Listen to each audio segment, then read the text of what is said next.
Thanks for tuning back into the Tommy Campbell Show. I'm Tommy Campbell, still bald, still in my basement where I blast the latest and stupid from news and politics.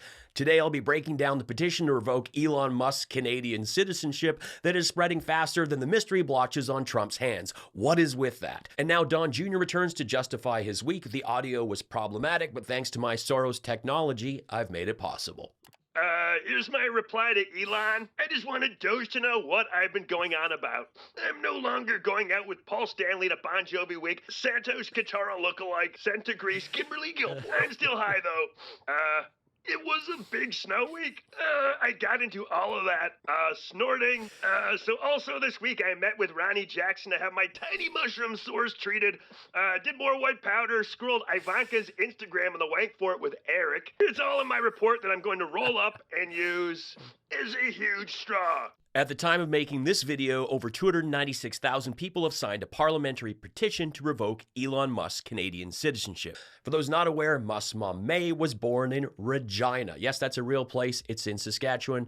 Elon got his citizenship in 1989, lived, worked, and attended university in Ontario, married Canadian author Justin Wilson. They have 6 kids, and then Canadian musician Grimes 3 kids. But according to his social media, Canada is not a real country. The petition, initiated by Qualia Reid of Nanaimo, BC, and sponsored by New Democratic Party MP Charlie Angus, stems from Musk's relationship with Donald Trump, who has repeatedly threatened to take over its independent neighbor to the north and turn it into its 51st state. Subscribe. Petition to the Prime Minister. Elon Musk has engaged in activities that go against the national interest of Canada. He has used his wealth and power to influence our elections. He has now become a member of a foreign government that is attempting to erase Canadian sovereignty. The attempts of Elon Musk to attack Canadian sovereignty must be addressed. We, the undersigned citizens of Canada, call upon the Prime Minister to revoke Elon Musk's dual citizenship status and revoke his Canadian passport effective immediately. Now, this petition is not like a change.org or a GoFundMe. It's the real deal. No details are published, but you do have to provide your full name, address, and your email. Again, not published. Under Canada's parliamentary petition rules, electronic petitions must gather at least 500 signatures to be officially represented in the House of Commons and considered for a formal government response. This is way past that. So the petition is to be presented to the House of Commons once a new session begins on Monday, March 24th, 2025. Cool. Do Gretzky next. I mean, I spent all this time joking about Nickelback and I should have been hammering Wayne. The only Wayne Canada needs is Wayne Campbell. Swing! I just want to take a moment to remind people that not everyone voted, and barely more than half that did vote voted for Donald Trump. Like, it was very close. Most of the country is absolutely disgusted by the sweet potato-headed dingleberry. People are losing business on both sides of the border. Trade goes both ways. The world needs trade. A lot of companies in any country cannot solely rely on domestic customers. You need each other. Trump is the problem. Sir, do you think that Doge could benefit from more streamlined communications? There was that email telling employees to give 5 things that they've done last week. Agency heads then told people to ignore it, but Elon Musk... about the last email that was sent, where he wanted to know what you did this week. You know why he wanted that, by the way? I thought it was great, because we have people that don't show up to work and nobody even knows if they work for the government. So by asking the question, tell us what you did this week, what he's doing is saying, are you actually working? And then if you don't answer, like you're sort of semi-fired or you're fired, because a lot of people are not answering because they don't even exist. They're trying to find, that's how badly various parts of our government were run by, and especially by this last group. So what they're doing is they're trying to find out who's working for the government. Are we paying other people that aren't working? And, you know, where's all that? Where's the money going? Imagine it's Friday, and just before you clock off for the weekend, your boss asks you for a summary of what you did this week. And if you don't do it, you're fired. And if you do it, and he's not satisfied, you're fired. I have days where I get loads done. I have days where I'm just researching, days where I'm just staring at my keyboard. You can't always show your work because often it's a work in progress and you can't just show your thoughts. It's crazy just to have to justify your existence, especially when it's coming from President Space Karen and Diaper Dawn. It takes a lot to make an independent show, and I couldn't do it without you. At the time of making this video, Donald Trump has been in office for 36 days, 10 of which he spent golfing. That's 27.78% of his presidency. He's also attended a football game in the Daytona 500. His son used his jet to fly to Greenland for a publicity stunt where he paid homeless people to pose in MAGA hats. I had 2 episodes covering this with my Don Jr. dubs. Check them out. Most of those in Trump's orbit are also do-nothings. Marjorie Taylor Greene and Lauren Boebert are paid to do bathroom interventions that go nowhere and print stupid signs for MAGA internet points. And I bet the Tesla employees would love to see Elon's report for the 5 things he did this week. Because I don't think his response about wielding chainsaws, making salutes, saying Canada is not a real country, and having his 13th child baby mama DMs leak count as work. Remember, I covered he allegedly had a kid with Ashley St. Clair, and well, it's been more than confirmed. Gross. The only efficiency he's assisted with is destroying the brand, single-handedly crashing the stock, making his employees concerned about their job security. Some are even putting their own signs up, and others are putting these signs up.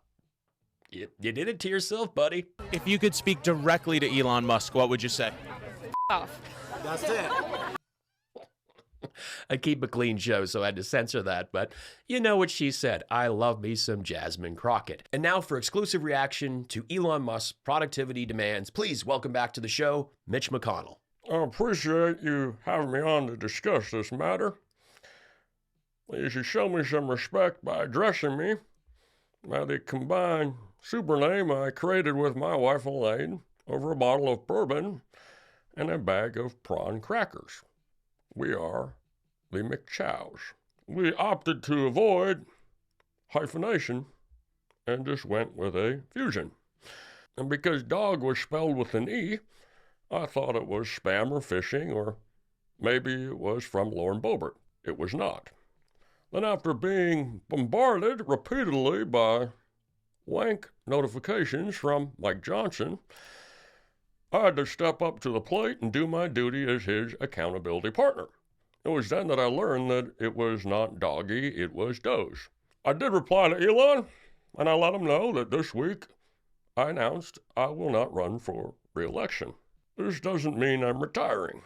I'm exploring other opportunities, such as a spot on the 5 or as a brand ambassador for Dairy Queen. I plan to use some of the free time to finally use chopsticks. I've been on the training ones for too long.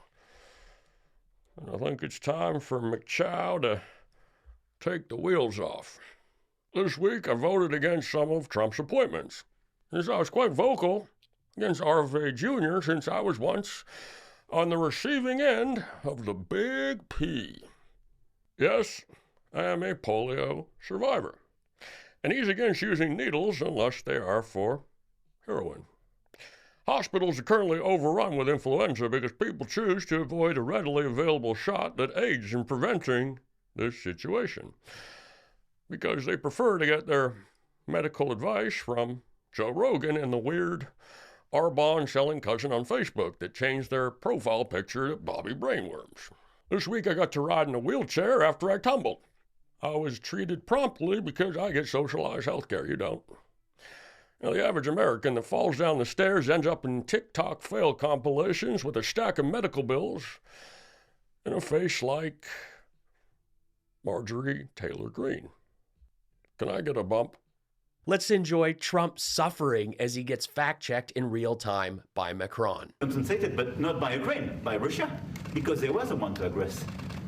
Again, just so you understand, Europe is loaning the money to Ukraine. They get their money back.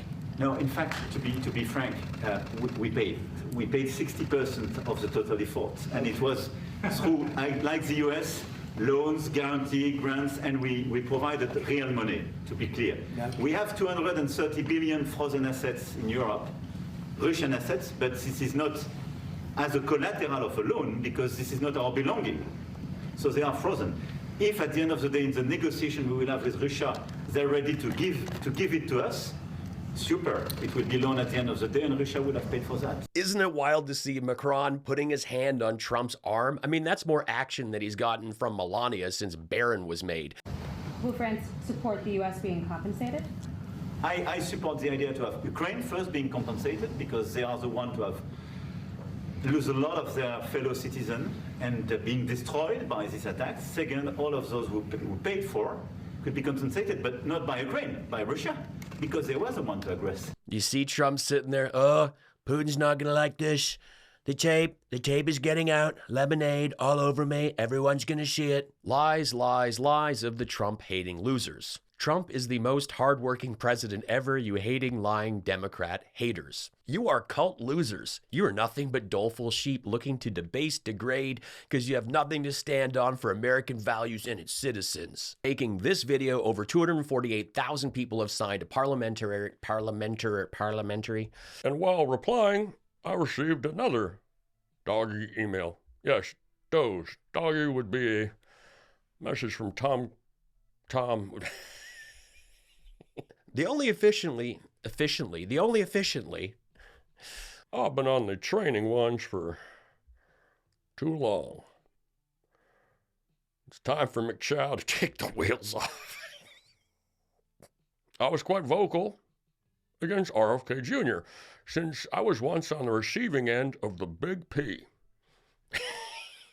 Thanks for watching. Please stick around and check out another one of my videos. Say hello in the comments. Find my stand-up on Spotify, streamed by millions, and add me on Facebook and Instagram. It all helps. Be cool, be kind, take care.